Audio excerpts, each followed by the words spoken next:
आपको पता है क्या ये रणछोड़ हमारे आराध्य भगवान श्री कृष्ण का नाम है और उसके पीछे क्या कहानी है?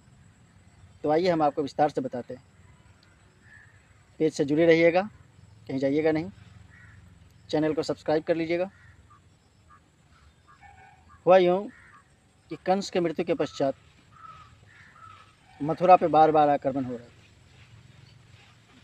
कंस के मरने के बाद वहाँ का राजा श्री कृष्ण थे जो मथुरा में था, और कंस के ससुर का नाम जो मगध देश के राजा थे जरासंध था।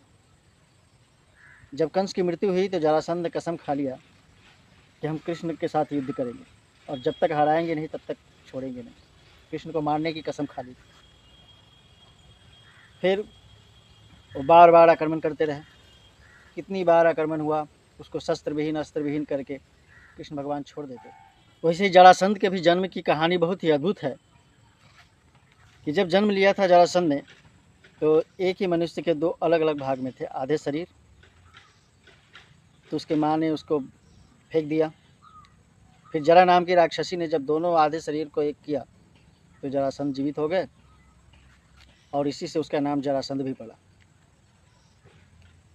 फिर जरासंध इतने बलवान थे और उनको वरदान मिला था, वो मरने वाले नहीं थे जल्दी जब तक उसको दो भागों में नहीं किया जाए। ये भगवान श्री कृष्ण भली भांति जानते थे।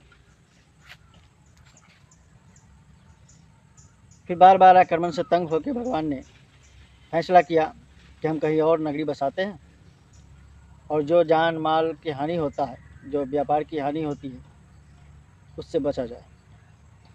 स्वाभाविक है जब कोई बार बार जान माल की हानि हो, प्रजा को तकलीफ हो, भगवान सब जानते हैं प्रजा की तकलीफ हो तो अलग नगर बसाया जाए। तो उन्होंने द्वारिका का निर्माण कराया और सबको वहाँ बसाया। जब वो मथुरा छोड़कर जा रहे थे, जितने भी यदुवंशी के योद्धा थे सबने मना किया कि नहीं, मथुरा छोड़कर हम नहीं जाएंगे। लेकिन भगवान ने उनको समझाया कि अभी परिवर्तन में समय है, जो जान माल की हानि हो रही है उसे बचा जाए, और दिव्य नगरी उन्होंने बसाया। फिर जब उन लोगों को दिखाया अपनी नगरी द्वारिका तो विश्वास आया और जितने भी यदुवंश सारे वहाँ शिफ्ट हो गए। लेकिन इसी कारण उनका नाम रणछोड़ पड़ गया।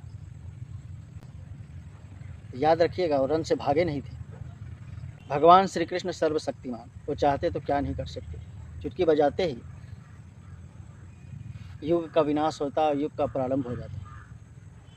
लेकिन जो मानव लीला में थे उन्होंने उचित समझा। तो ऐसा नहीं है कि जो ताकतवर हो, भगवान भी हो, तो सब कुछ बदल सकते हैं। कभी कभी हमें स्किप करके भी चलना चाहिए। ये आम मानव को भी ये बात की सोचनी चाहिए कि लड़ाई झगड़े युद्ध हर चीज़ हमेशा फ़ायदेमंद नहीं होता। कभी कभी इस चीज़ को स्किप भी करना चाहिए। अगर आपको ये विचार अच्छा लगता है तो चैनल को सब्सक्राइब करें। जय श्री कृष्ण।